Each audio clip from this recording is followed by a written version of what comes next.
Ya, puji Tuhan, manusia awalnya diciptakan Taman Eden itu penuh dengan kelimpahan. Jadi tidak ada kekhawatiran, tidak ada ketakutan, tidak ada kekurangan.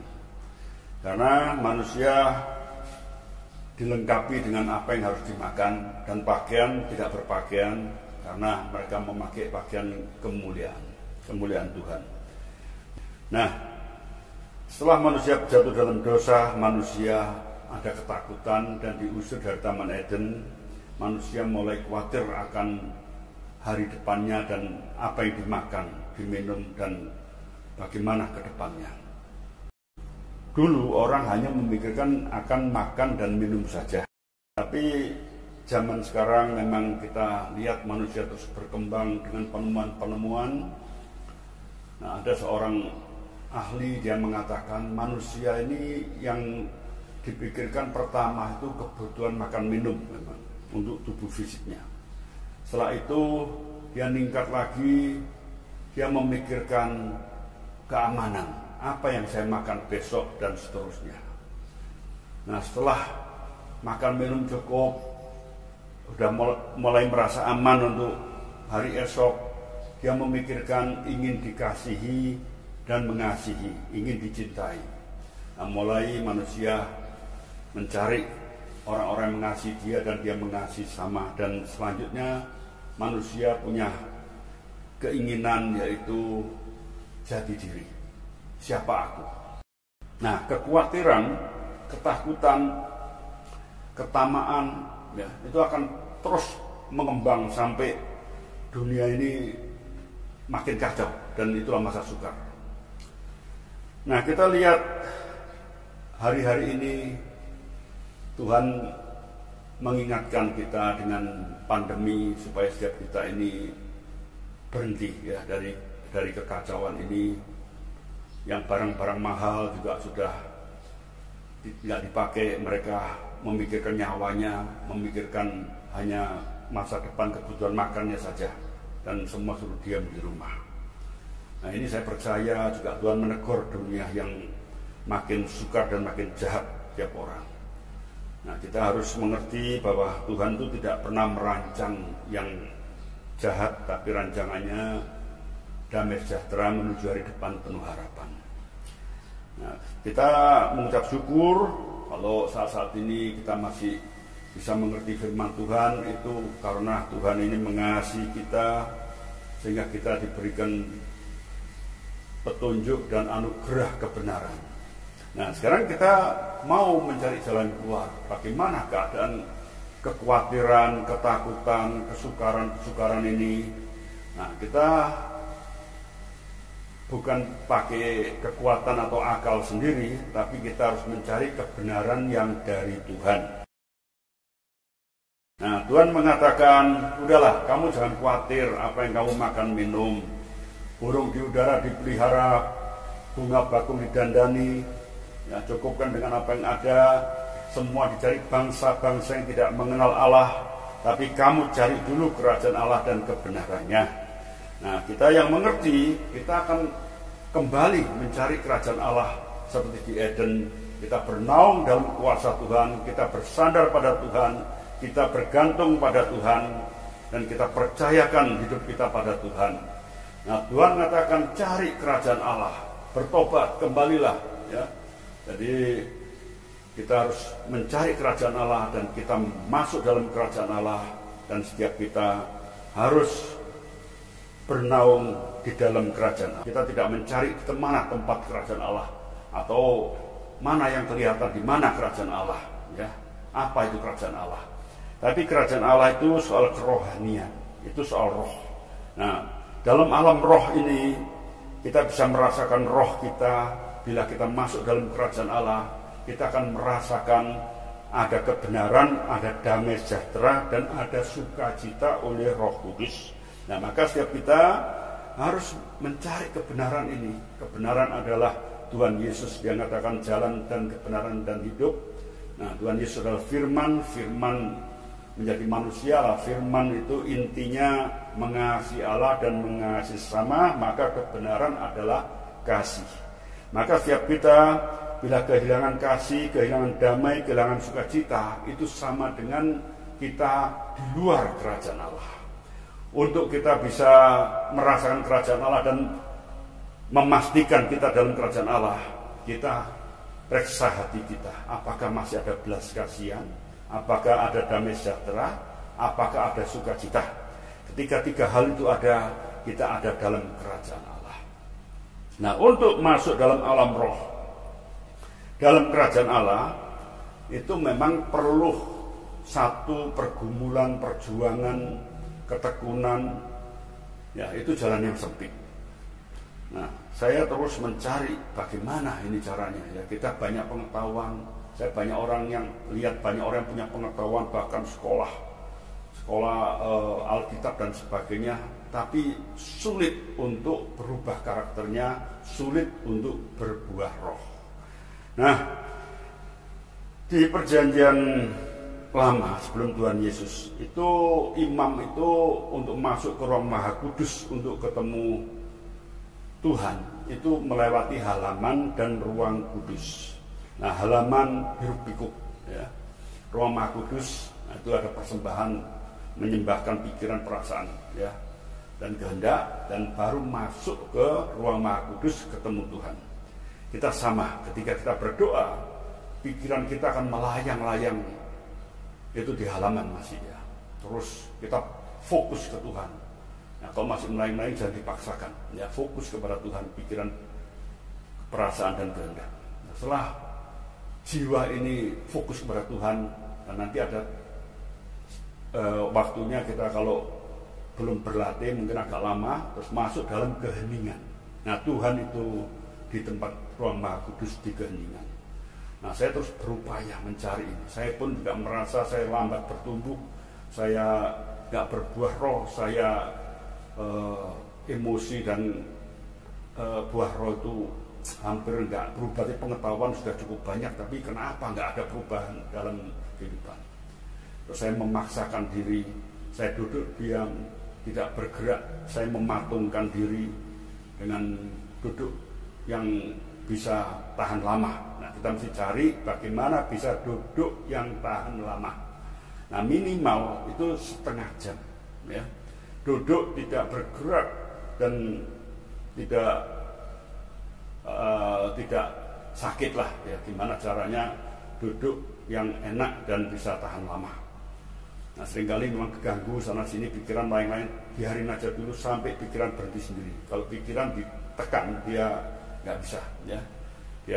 Kita ikuti, kita amati aja pikiran kemana. Nah, pikiran seringkali memikirkan atau membuat pertanyaan dan sebagainya. Nah, kita harus punya perbendaharaan firman Tuhan untuk memerangi pikiran-pikiran yang tidak benar, sampai pikiran itu akhirnya meredah dan tenang, ya. Nah, firman Tuhan mengatakan memang 1 Petrus 4 ayat 7, kesudahan segala sesuatu sudah dekat. Karena itu kuasailah dirimu dan jadilah tenang, supaya kamu dapat berdoa. Jadi untuk dapat berdoa, kita harus menguasai diri dan menjadi tenang. Nah, ini saya merasakan apa yang saya praktekkan ini, sungguh saya mendapatkan berkat, ya. Jadi saya paksakan badan saya tiap pagi duduk diam, mematung, ya, tidak bergerak, pikiran terus pelan-pelan diikuti sampai lelah dan terus dibawa masuk ke ruang kudus dan sampai ke ruang Maha Kudus dalam keheningan dalam Tuhan, sehingga kita bisa merasakan nurani yang berbicara dari Tuhan, dan kita bisa mendapat hikmat dari Tuhan, dan kita mendapat ketenangan, kedamaian, dan sukacita. Nah, untuk menguasai diri ini perlu berlatih.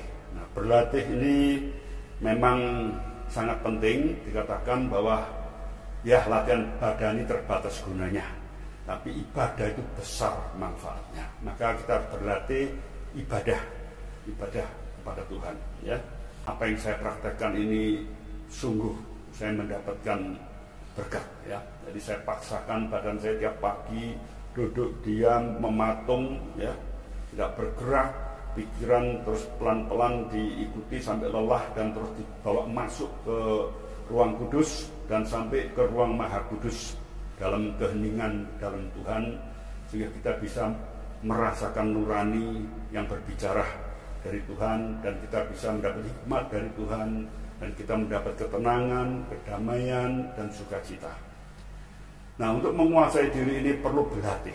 Nah, berlatih ini memang sangat penting. Dikatakan bahwa ya, latihan badani terbatas gunanya, tapi ibadah itu besar manfaatnya. Maka kita berlatih ibadah kepada Tuhan, ya. Nah, Tuhan Yesus pun juga mengajar kita untuk berdoa 1 jam, semestinya 1 jam, ya. Jadi di Matius 26 ayat 40, setelah itu ia kembali kepada murid-muridnya dan mendapati mereka sedang tidur, dan ia berkata kepada Petrus, "Tidakkah kamu sanggup berjaga-jaga 1 jam dengan aku?" Ayat 41, "Berjaga-jagalah dan berdoalah, supaya kamu jangan jatuh dalam pencobaan. Roh memang penurut, tetapi daging lemah." Maka setiap kita, marilah kita belajar untuk menguasai diri dan menjadi tenang. Nah, kita berdoa kepada Tuhan, fokus kepada Tuhan. Nah, memang melalui halaman yang hiruk pikuk dalam pikiran, terus memfokuskan jiwa, pikiran, perasaan, kehendak kepada Tuhan, dan kita masuk dalam ruang maha kudus dalam keheningan. Nah, ini memang perlu latihan yang dibiasakan, ya. Karena biasa 3 menit gak tahan, 5 menit gak tahan, 10 menit gak tahan, 15 menit sampai 30 menit, ya. Mungkin kaki capek, kita berhenti sebentar, terusin lagi kok bisa 1 jam. Nah, saya pun juga merasa bahwa saya harus bisa, karena saya gembala, saya malu juga kalau saya nggak memberi contoh, cuma ngomong doang. Jadi saya berusaha untuk bisa menemukan kebenaran bagaimana caranya praktis, untuk praktis, ya. Jadi bukan berteori saja. Nah, saya merasakan ketika saya bisa mengendalikan tubuh saya setengah jam sampai 1 jam, itu bisa mulai mengendalikan emosi, bisa mulai lebih agak sabar, dan seterusnya buah-buah roh itu saya merasakan sekali. Maka saya ingin membagikan kepada yang lain supaya setiap kita juga bisa berbuah roh, karena Tuhan tidak mengajarkan kita untuk mengejar kekayaan, tahta, harta, dan keinginan-keinginan yang lain. Tapi Tuhan mau setiap kita berbuah roh, karena dalam buah roh tidak ada hukum yang menentang itu. Nah, untuk mencapai buah roh, bukan hanya sekedar baca firman dan belajar firman, tapi perlu menyerap dari pokok anggur yang benar, yaitu Tuhan Yesus, yaitu rohnya, ya, sebagai makanan tubuhnya dan darahnya sebagai minuman. Ketika kita menyerap getah itu, kita menyerap kedamaian dari Tuhan, nah, kita akan mendapatkan ketenangan, karena hanya dalam Tuhan kita tenang, dan dalam Tuhan kita ada damai, karena Tuhan kita Raja damai, dan kita ada sukacita oleh Roh Kudus.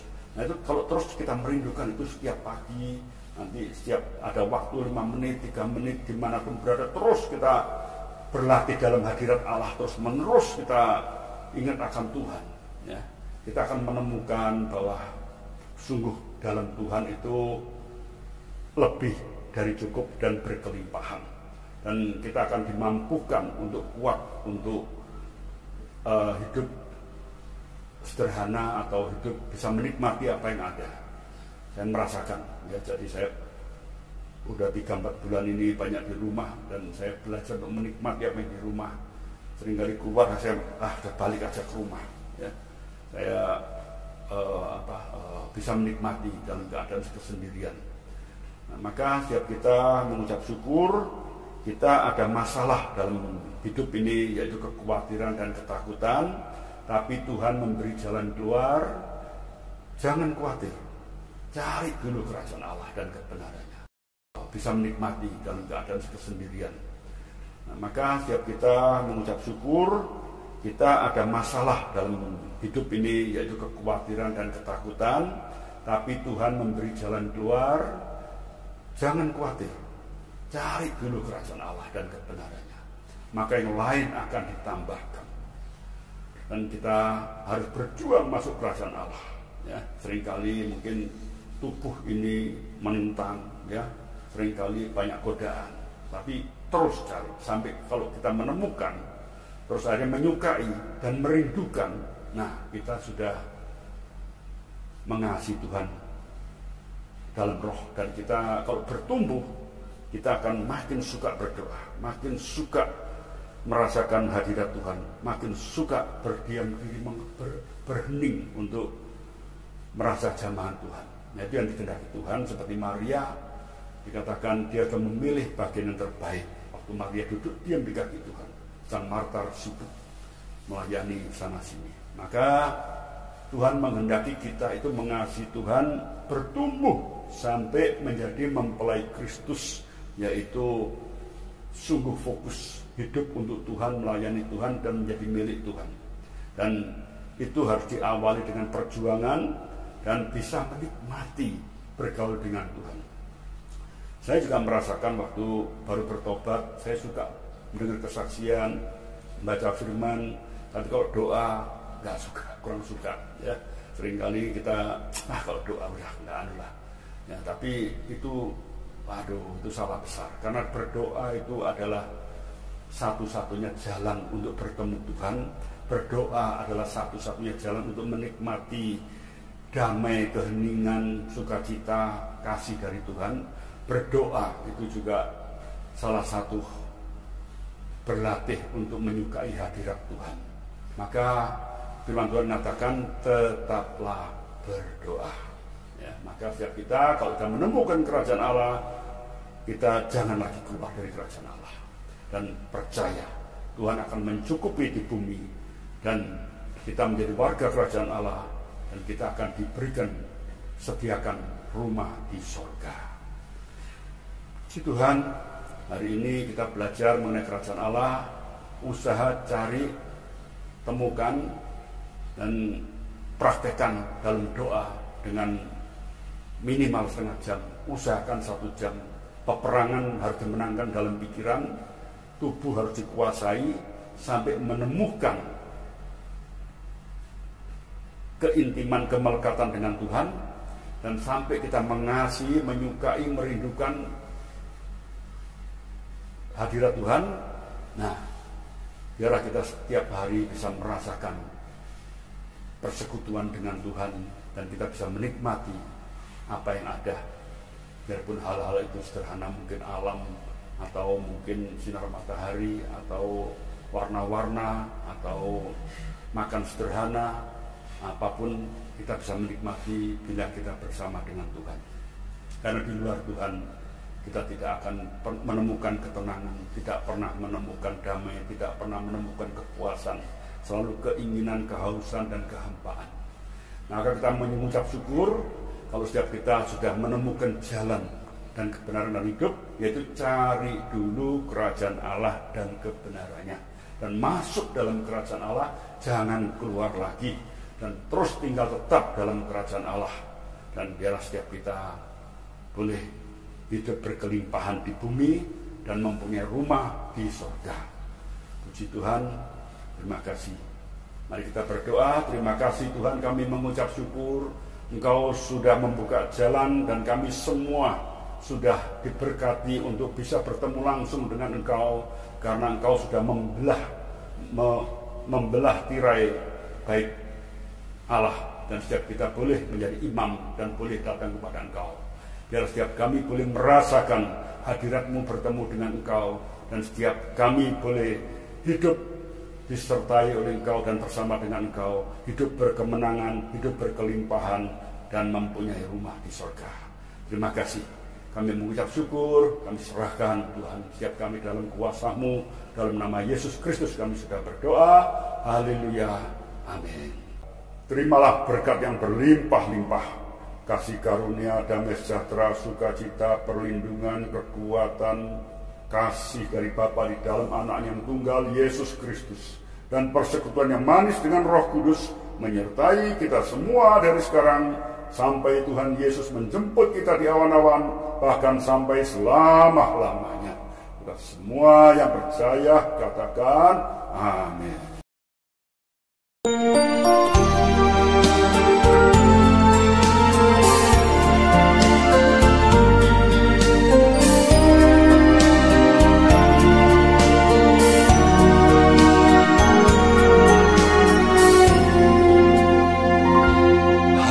Hadirat-Mu ku rasakan sukacita penuhiku. Aku rindu selalu dalam damai kasih-Mu. Hadirat-Mu membawa kasih di hatiku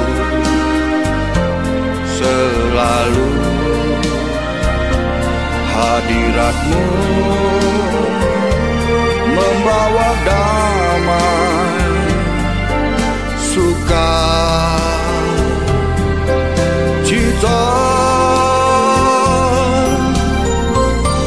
Rinduku rindu Engkau, Tuhan kekasih jiwaku.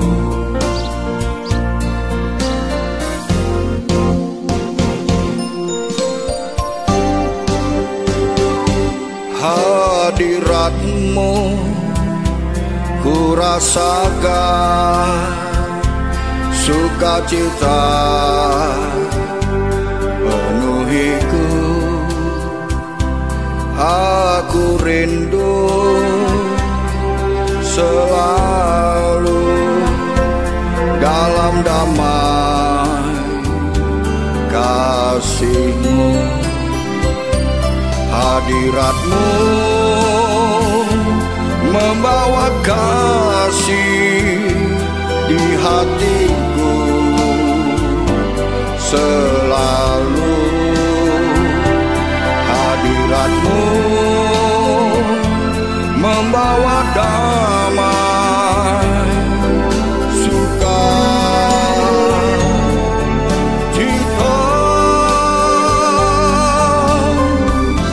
Rinduku rindu Engkau,